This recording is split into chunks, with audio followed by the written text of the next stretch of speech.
Hello everyone, welcome back to my channel Rinku Das blogs. আশা করি তোমরা সবাই ভালো আছো আর আমিও আছি মোটামুটি। ঘুমাচ্ছিলাম, ঘুম থেকে উঠলাম, তারপরে দেখছি মানে দাদু যাচ্ছিল লাড্ডু নিয়ে। তো লাড্ডু, তারপরে সিঙ্গারা আর জিলাপিও থাকে কোনো সময়, আর থাকে খাজা থাকে।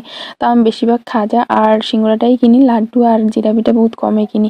তারপরে মাকে বললাম, মা আজকে ভিডিও করবো, তুমি ক্যামেরাটা ধরো। আর আমার মা তো ক্যামেরা ধরার কথা বলে খং উঠে যায়। তারপর কি করব, যেই কাজ ওটাই কাজ, আমি স্ট্যান্ডটাকে সেট করে নিই। তারপরে ক্যামেরাটাকে সেট করে নিলাম। তারপর আর এক্সরেতে আমার ক্যামেরাটাকে সেট করতে না ভীষণই প্রবলেম হয়, আর কোনো সময় মোবাইলটাই পড়ে যায়। তো তারপরে যে করা ওইটাই কাজ। আমার যেহেতু ক্যামেরাম্যান নেই, আমার মা একদিকে সবসময় কাজ করতে থাকে আর আমি একদিকে কাজ করি, তার জন্য বেশিরভাগ আমি ক্যামেরাটাকে ধরি। তো আমি যখন কাজ করি না তখন এত একটা আমি ভিডিও ক্লিপগুলো করি না, ওই মা যখন কাজ করে তখন করি।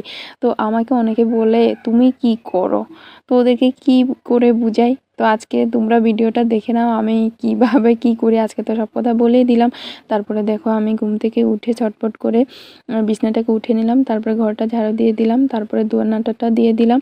তারপরে আমি আমার কিছু কাপড় ছিল কালকের, যেহেতু শুকায়নি, তো ওগুলো একটু শুকিয়ে দিলাম সকাল সকাল। তারপরে আমি মাকে একটু হেল্প করে দিচ্ছিলাম, যেহেতু মা একা হাতে ভাত বানাবে। তো মা গিয়েছিল, আজকে বললো যে ঘ্যাট বানাবে। তারপরে পেঁপে আর পাতা চিম, ওগুলো আমাদের বাড়িতে গাছ আছে, তো উঠাতে গিয়েছিল। আর এদিকে আমি সব কিছু মানে রেডি করে দিচ্ছিলাম, জলটাকে ঢেলে দিচ্ছিলাম, তারপরে রেখে দিলাম। তারপরে আমি এখানে চলে আসলাম শিকলাগুলোকে ভরাতে বস্তাতে, যেহেতু কালকে নারকেলটাকে ছুলেছিল আর মানে সন্ধ্যার দিকে করেছিল, তো আর রাখিনি। তারপরে বলতে বলতে দেখো আমি এদিকে উঠানটা ঝাড়ু দিয়ে দিচ্ছিলাম। আর কি বলবো তোমাদেরকে, আমাদের তো ধান এনেছে, এখনও ধানগুলোকে সেরকম করেনি। আর মুরগিগুলো এত প্রবলেম করে না, কি বলবো, ধানগুলো খেয়ে খেয়ে আর পায়রাগুলো ফেলে দেয়। অনেকটাই কষ্ট হয় ডেলি ডেলি এগুলো করতে, মানে জাবড়াটাকে ফেলতে। তারপরে দেখো বলতে বলতে আমি চলে আসলাম থাল বাসনগুলো ধুতে। আর আমরা রাত্রে সেরকম একটা এটা বাসি থাল বাসন ছিল, তো আর রাত্রে আমরা সেরকম একটা ধুইনি। আমার ক্ষেত্রে না বেশি ঠান্ডাই লাগে রাত্রে, আমার সকালে কাজ করতে বেশি ভালো লাগে, একটু ঠান্ডাটা কম লাগে সকাল সকাল। আমার রাত্রে তো মানে কি বলবো, সন্ধ্যা হলে ভাত বানিয়ে তারপরে আমি মানে ঘুমিয়ে পড়ি, মোবাইল দেখি ঘুমিয়ে ঘুমিয়ে, আর কিচ্ছু না। তো সকালের জন্য আর আমার ফ্রেন্ডগুলো ফোন করে কথা বলে, ওদেরকে বলে ভাত খেয়েছিস কি না, আর ওরা বলে আমাদের এখনো ভাতও হয় নাই। আর হাসার বিষয় এটাই আর কি।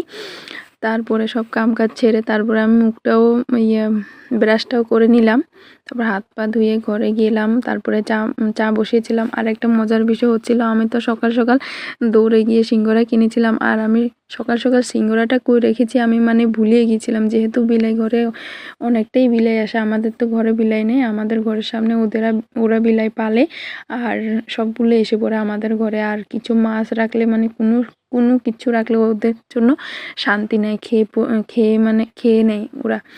তো আমি মানে ওই দিন আমি তো দিদিদের ঘরে গিয়েছিলাম, তোমরা অবশ্যই দেখেছো।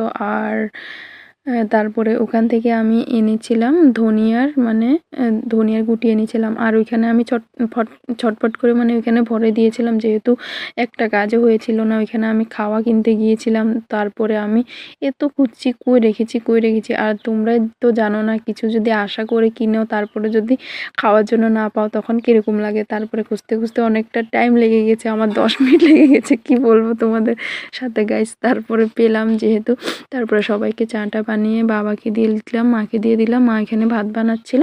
তো ভিডিওটা আর বেশি